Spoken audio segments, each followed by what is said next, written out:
Everlasting Father, everlasting Son, immortal Holy Ghost, we give thanks and praises unto you. Yes, good morning. We are back today on Early Praise, coming to you from Dayo Agbola Radio TV. Yes, the time is 7 minutes after 7.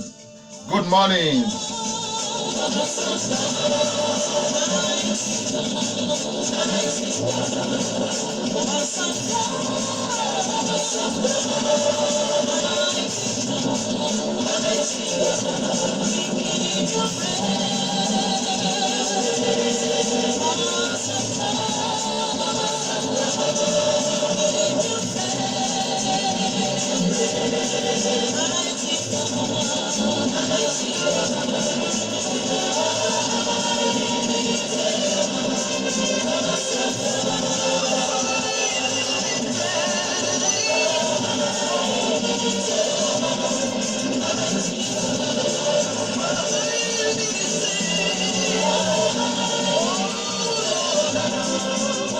Ẹ mà tún káàbọ̀ sórí ètò yìí o.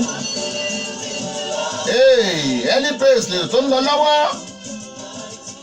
Ruth Ọláìdé Adéjùmọ̀, good morning, ẹ káàbọ̀ sórí ètò, ẹ kú ọjọ́ ìsinmi.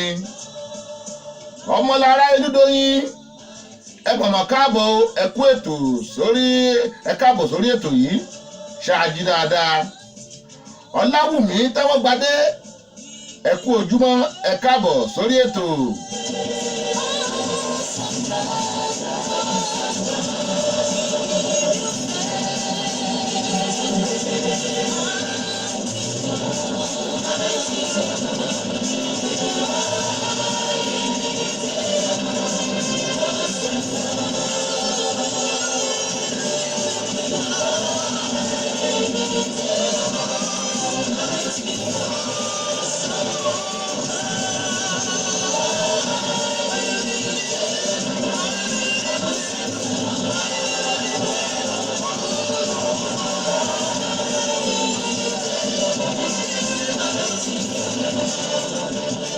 òní tún ní Sunday kẹta Sunday kẹrin nínú oṣù February ṣé kẹta ni àbí kẹrin ọdún ìtú ti ń lọ á ti kún àkàsọ̀ kínní ìkejì látúbẹ̀gùn tán yìí olúwa ọmọ tún ṣeun.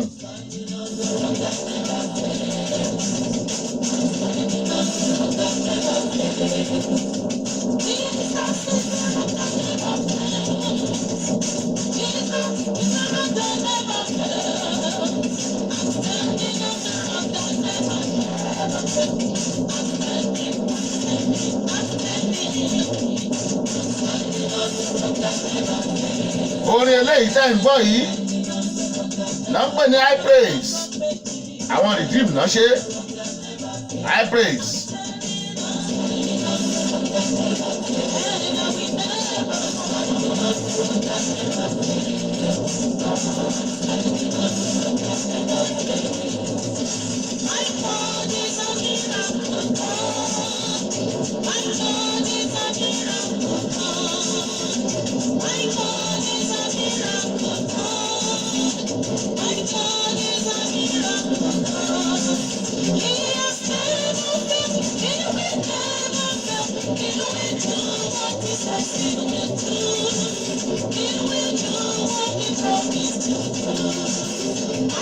Ta ló yẹ ká fìyìn fún bí ó ṣe bàbá lókè? Ọba tó fún wa lójú tí a fi ń rí, ó fún wa létí tá a fi ń gbọ́ràn, ó fún wa lójú tá a fi ń rí, ó fún wa lẹ́nu tá a fi ń jẹun, imú tá a fi ń mí ńkọ́, à ń fẹsẹ̀ rìn. Ọ̀pọ̀ ló wà ní bèbè àìsàn, ọ̀pọ̀ ló wà lọ́sípítù, ọ̀pọ̀ ló ti dòkú. Ṣùgbọ́n Olúwa dá wa sí, ó dèmi àtìrẹ́ sí. Ẹ jẹ́ afọpẹ́ fọ́lọ́run. Sàní Adé ní èmi á gbàdúrà, èmi á dárayá. Èmi á dárayá, ìdánwò kí ìdánwò tó léde bá mi. Olúwa ń bẹ fún mi, mo ṣẹ́gun fún mi. Kì í ṣàgbékalẹ̀ fi máa gbàdúrà.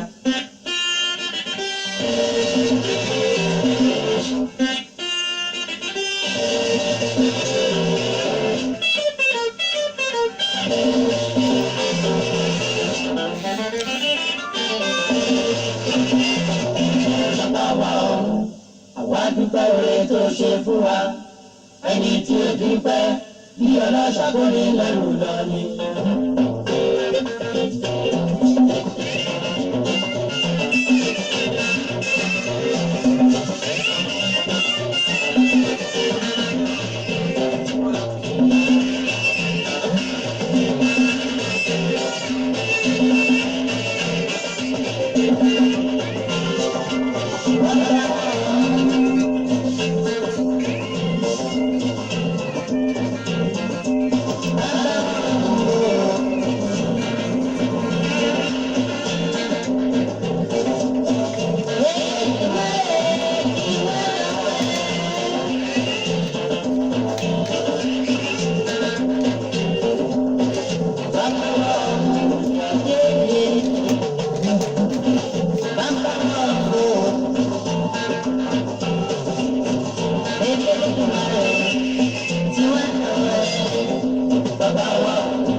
Ruth Ọláìdé mo kí yín káàbọ̀ lẹ́ẹ̀kan sí ẹ káàbọ̀ sórí ètò.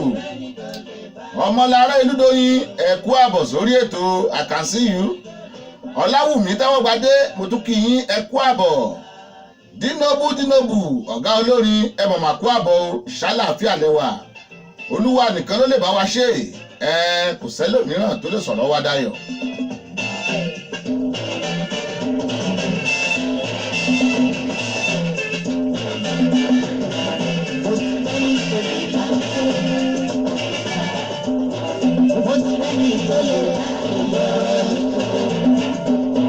ti lẹ́ni tó lè bá mi sọ̀rọ̀ mi láyọ̀.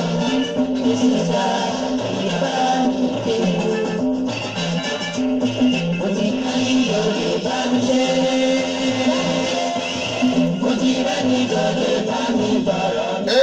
Tóyìn Star Bóríṣàdé alàgbà Tóyìn lọ́ọ̀yà wa immigration lọ́ọ̀yà tó kójú owó ẹ mọ̀mọ́ káàbọ̀ sórí ètò Victor ńkọ́ Stella ńkọ́ àti mọ́mí wọn ẹ kú àbọ̀ sórí ètò Happy Sunday early praise lè tó ń lọ lọ́wọ́ láti Dayọ̀ Agbọ́lá Radio TV yes ẹ máa gbádùn ẹ lọ.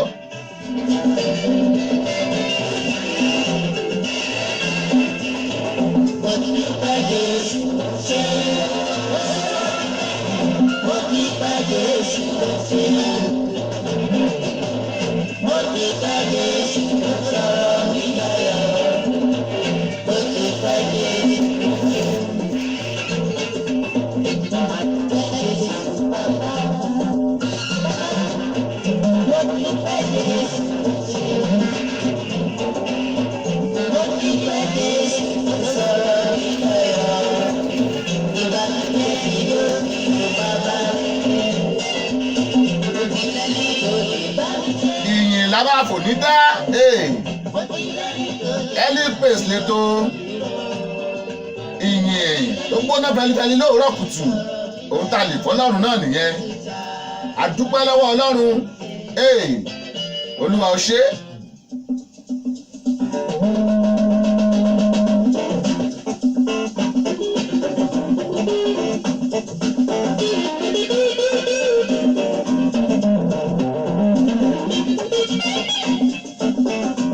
Wáyà ló ń fọ̀n bí èèyàn yẹn o gìtá lẹ́ǹgbọ́n yẹn látọwọ́ Sàní Aládé àwọn èèyàn ti kọrin yan Ọlọ́run àwa tá àti ẹ̀ kọrin ẹ̀jẹ̀ á máa dúpẹ́ lọ́wọ́ Ọlọ́run.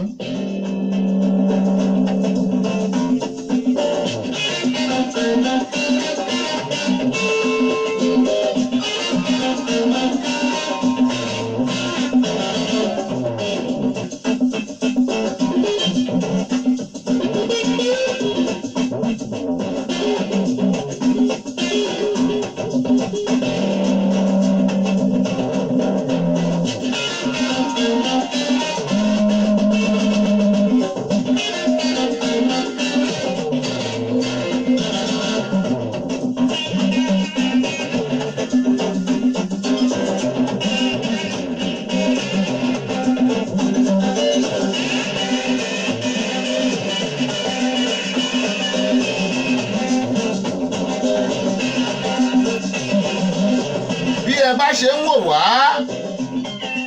live báyìí ẹ jọ̀ọ́ ẹ bá wa tẹ share button nísàlẹ̀ kẹ́ ẹ share ẹ̀ fún àwọn èèyàn yín káwọn náà lè máa wò ó ẹ bá máa pa àwọn èèyàn sórí ètò yìí ẹ bá wa tẹ share button kẹ́ ẹ bá wa share ẹ̀ fún àwọn ọ̀rẹ́ yín ẹ ṣé. Kábíyèsí o ìwọ lọ́ba kábíyèsí ìwọ lọ́ba kò sọ́ba mìíràn lẹ́yìn rẹ kábíyèsí ìwọ lọ́ba.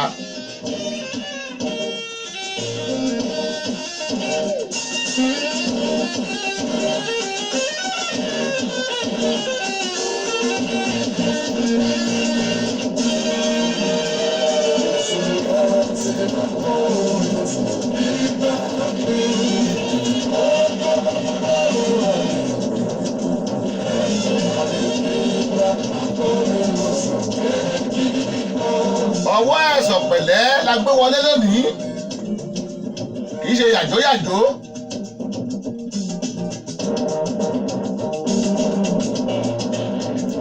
Kábíyèsí ìwọ lọ́ba.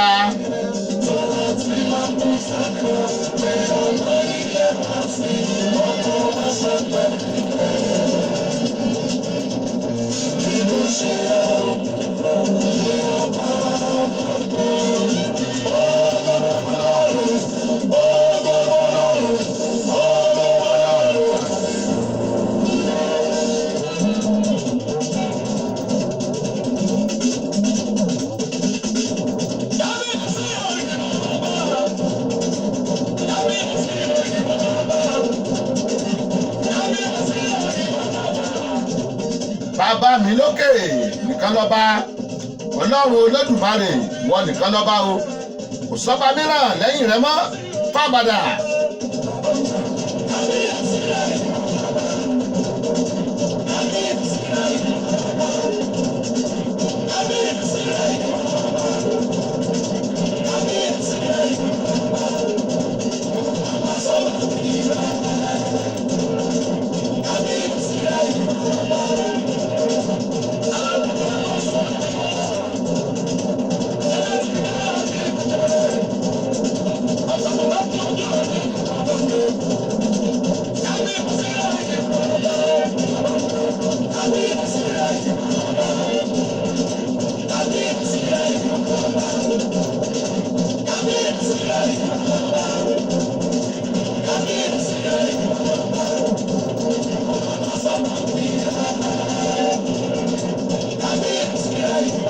Kábíyèsí rẹ ìwọ lọ́ba.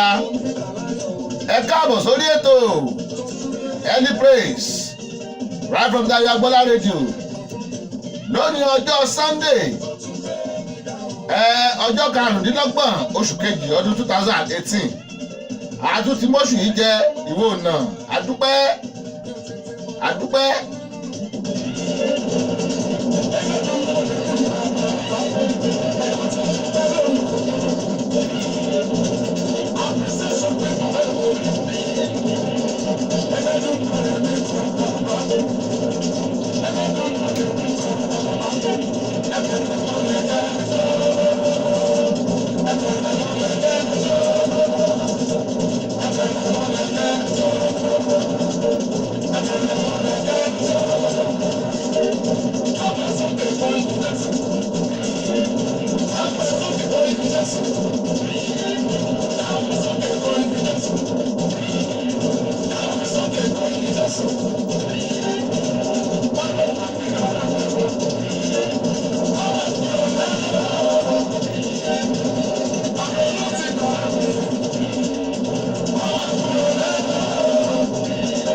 Ṣebí bàbá ló bá wa ṣe lánàá òde yìí sátidé ọ̀pọ̀ lẹ́bí wọ́n lọ sí ọ̀pọ̀ ló wà lọ́sípítù àwásùn ají atúnlókun láti bára pàdé lórí Facebook ṣé iye wà tọ́pẹ́ olúwa ò ṣe o ọ̀rọ̀ mi ò gbẹ́jọ́ wẹ́wẹ́.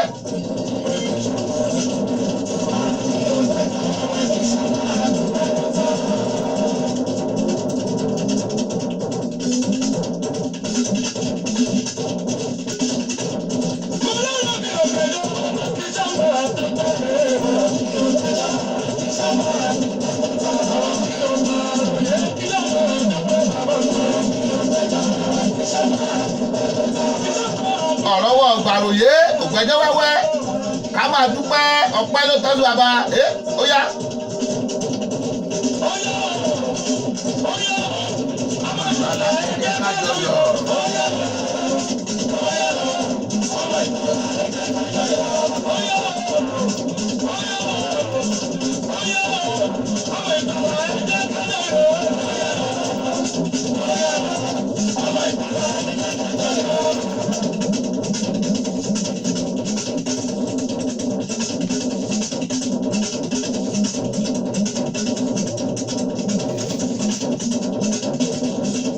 Sami Remi ẹ káàbọ̀ sórí ètò thank you for joining us Sami Remi ṣàlàáfíà lẹ́wà ẹ ṣé ibikíbi tẹ́ ẹ bá wà tí ọwọ́ ọ̀jà rédíò wa ń gbé dé ọwọ́ débẹ̀ káàkiri àgbáláyé ṣé Germany ló wà ní àbí Nàìjíríà àbí South Africa àbí ní UK lọ́hùn-ún bóyá ìjà Amẹ́ríkà níbí ni àbí Afghanistan ibikíbi tó bá wà bójá ìta lónìí máa dúpẹ́ lọ́wọ́ Ọlọ́run àsìkò ló lè yàtọ̀ ṣùgbọ́n wákàtí náà ò yàtọ̀ ẹ máa yin Olúwa lógo ọba tó jọba lọ.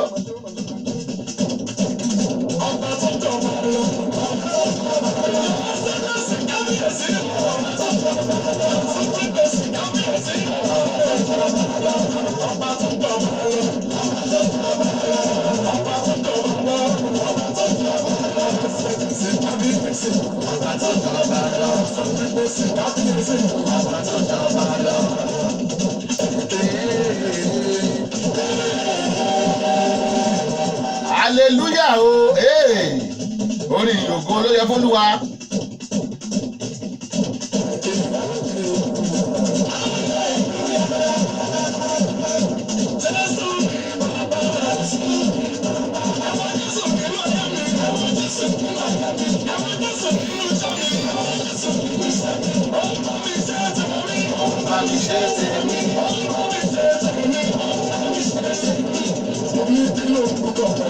Ìyanu olórúkọ ńlá ni àlìkórúkọ ẹ̀tàn millions. Ìyanu àtọ́bàjáyé alágbára ńlá àkìkìtàn olóore ńlá. Ẹ má jẹ́ máa kà lọ, bàbá àrà ló máa bá wa kà yẹn.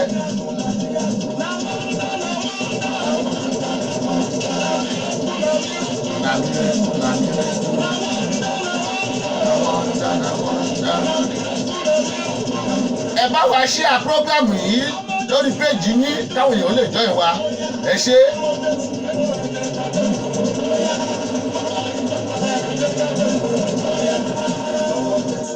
A fẹ́ pe bàbá àrà wọlé. Aládé Olúwaṣeun ẹ mọ̀mọ̀ káàbọ̀ sórí ètò. Ẹ kú bẹ́ẹ̀ ṣe ń join wa lójoojúmọ́. Early praise lélẹ́yìí láti Dayo Agboola rédíò TV. Ẹ káàbọ̀. Bẹ́ẹ̀ bá ṣe ń wò lórí TV ẹ máa wò lórí ẹ máa gbọ́ lórí rédíò yín náà. Ẹ káàbọ̀, ẹ kú ọjọ́ ìsinmi. Bàbá àrà bá wa dá sí.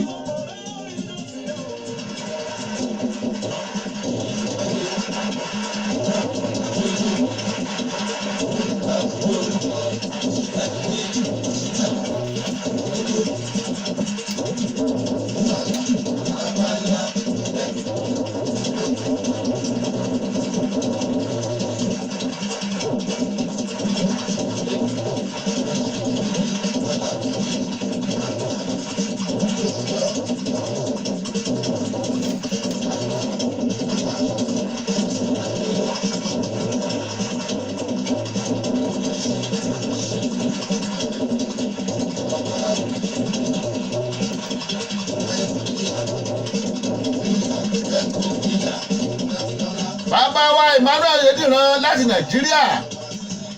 Ẹ mọ̀ ṣeun, ẹ káàbọ̀ sórí ètò yìí o. Ṣàlàáfíà lẹ́wà. Early praise lẹ́tọ̀. Bàbá àrà ẹ mọ̀ dá mi lóhùn. Bàbá àrà ló bá wa dá lọ́rọ̀ yìí. Ẹ jẹ́ àjọ máa yan Olúwa lógo. Ẹ káàbọ̀ sórí ètò.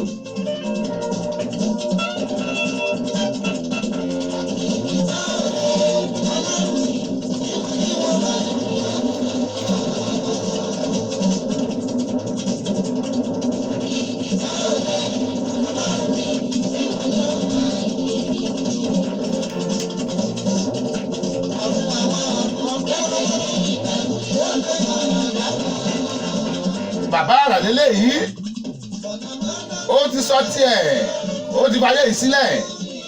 Ó yin Ọlọ́run nígbà tó wà láyé. Kódà mọ̀nàmọ́ná yin Ọlọ́run. Ẹ jẹ́ káwa náà máa yìn. Early praise lápètò yìí, ẹ jẹ́ á máa yin Olúwa nígbà gbogbo.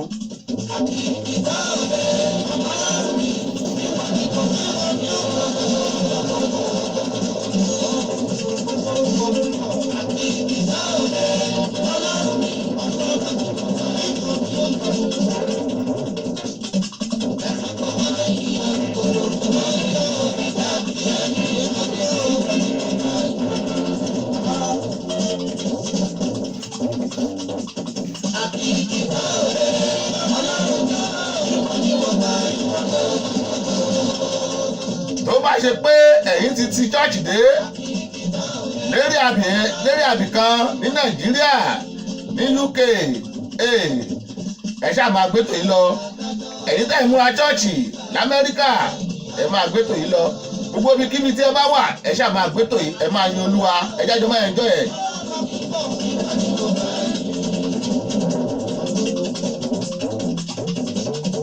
Arúgbó ọjọ́ alágbára ńlá. Agbóni ìdàgbò. Ọba tó láyà tó bá jayé o. Ọba tó lògbò kìkì òkú lọ́nà jáde.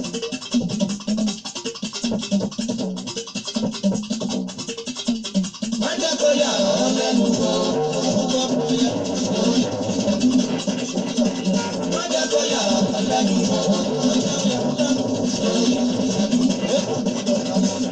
Ìgbẹ́ Ọlọ́run pọ́n mi lé, ìgbẹ́ Ọlọ́run gbé mi ga, mi ga ó yà ọ́ lẹ́nu.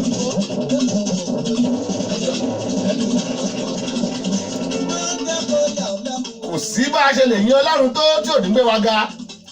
Tá a bá ti lè máa yin Ọlọ́run ó máa gbé wa ga ni. Tá a bá yin Ọlọ́run ó máa pọ́n wa lé ni. So ó máa yà wọ́n èèyàn kan lẹ́nu. Ẹ wo Dáfídì bóyá jójójó tó fi jó yin Ọlọ́run kò sógun tó borí rẹ̀ tú gbogbo ayé ẹ̀.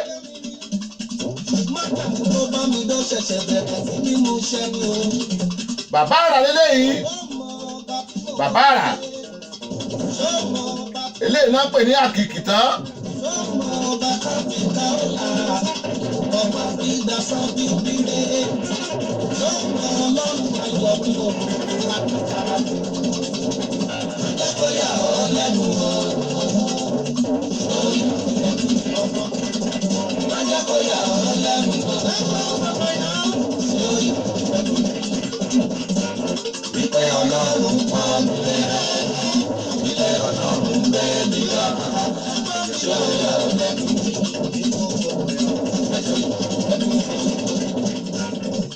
Kódà láfíà ètò yìí tẹ́ ẹ bá lọ sórí application wa Dayo Agbola Radio ẹ máa rí space kan tó fi podcast sí gbogbo àwọn ètò wa tá a ti ń ṣe ẹ tún lè tún gbọ́ yes ẹ dẹ̀ tún lè download ẹ̀ sórí fóònù yín tó yẹ pé ẹ̀ ní ní internet akadàbí àwọn orin tó wà lórí fóònù yes ẹ lọ download application yẹn Dayo Agbola Radio 7:30 ló lù ní bí báyìí aago 7 kọjá ìṣẹ́jú 22.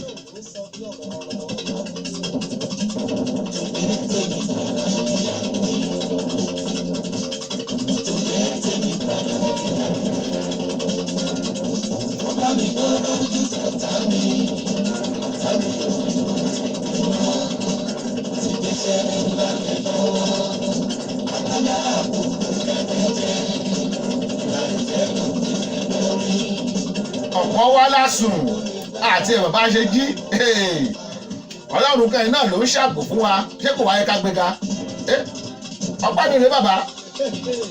Bó bá wá jẹ́ bẹ́ẹ̀ bàbá mi wá.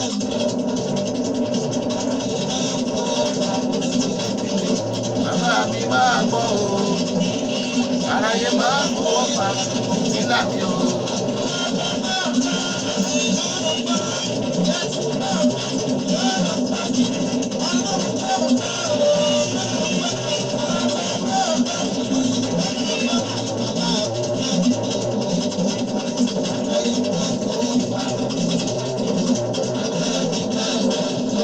I can see you ẹ mọ̀mọ́ káàbọ̀ sórí ètò Adékẹ́mi Oyèbánjí Adébísí ẹ káàbọ̀ sórí ètò ẹ jẹ́ àjọ máa yan Olúwa early praise lètò tó ń lọ lọ́wọ́ ẹ káàbọ̀ bẹ́ẹ̀ ṣe ń wọlé yẹn ẹ máa bá wa share ẹ tẹ share so àwọn fáàsì yín náà wọ́n á lè bá wa rí ẹ ṣé ẹ káàbọ̀ sórí ètò.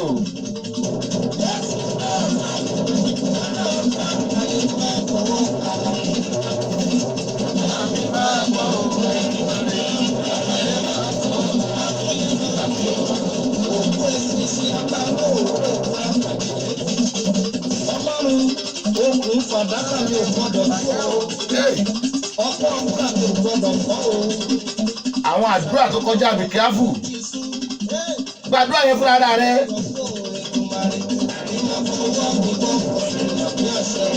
Bàbá mi máa gbọ́ òun ẹ̀ka rẹ̀. Àkàyè máa gbọ́ máa ìdílé mi o. Igi eléso láàrin ìgbẹ́. Mo fara jókòó lápò ìrẹ̀ o. Èso rẹ̀ sì dùn mọ́ mi lẹ́nu. Káyọ̀ mi máa yọ̀ fún òkè. Ìyá mi máa dà fún àṣẹ. Bàbá mi máa gbọ́ òun.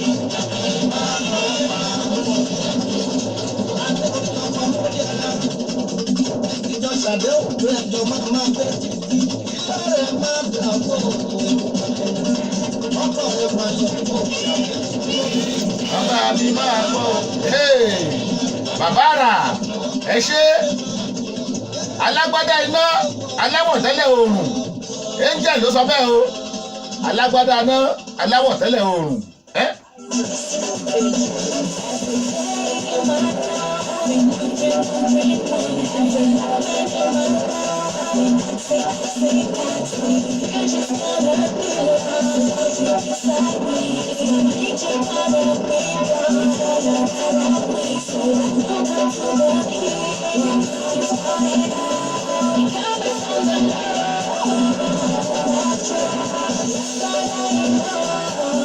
bàbá mi lálágbádá iná òun la arúgbó ọjọ́ òun la lè wí lè ṣe kò sórúkọ táyì fọlọ́run tán àkìkì tán this one is my angel ó ní arúgbó ọjọ́ alágbádá iná ẹja gbọ́.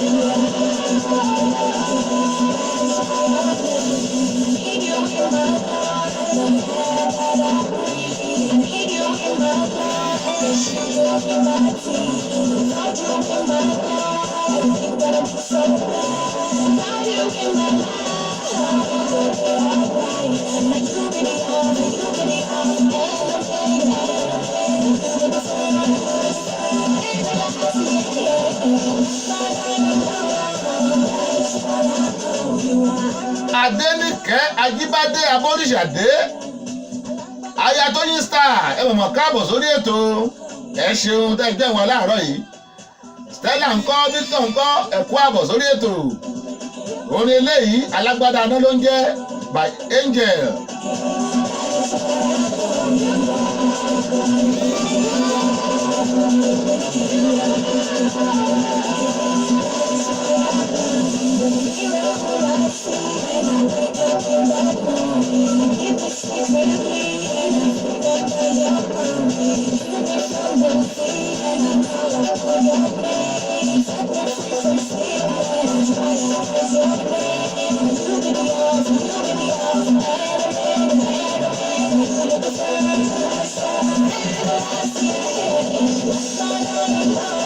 I can see you, Baba Fẹ́mi Oyèlẹ́yẹ.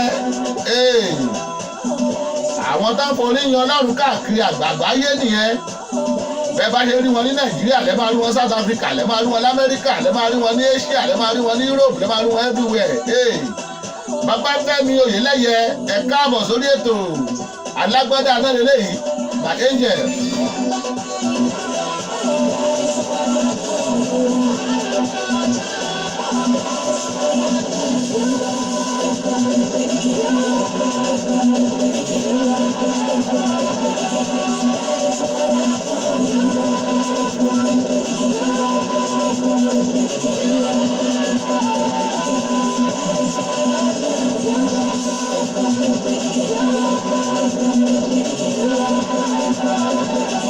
Ọlọ́run kan yìí náà lágbanilágbàtán o Tẹríba ló sọ bẹ́ẹ̀ agbanilágbàtán.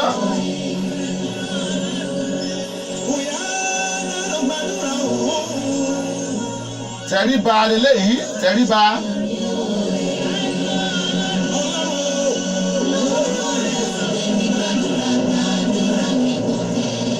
Lórí ètò tòní àjọ máa yin Olúwa ni n ò lè dá ṣe agbára Olúwa ni àtagbára ẹ̀yin èèyàn ẹ jẹ́ ìjọ máa yin bàbá. Tẹríba ó yá kú ọ̀sán.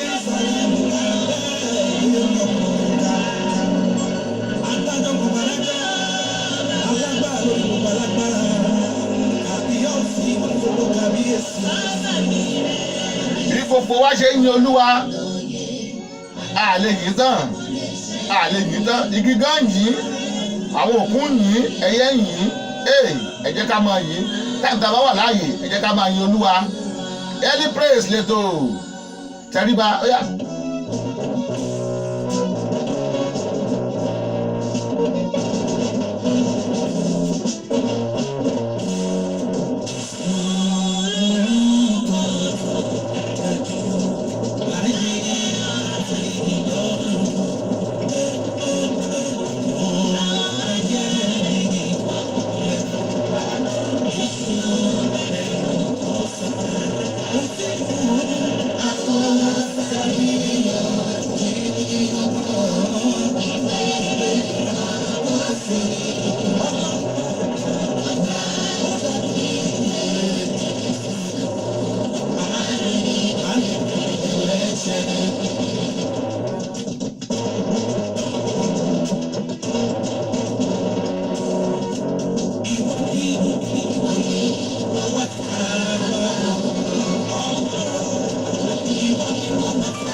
Agbanilágbàtà lélẹ́yìí látọ̀dọ̀ tẹríba.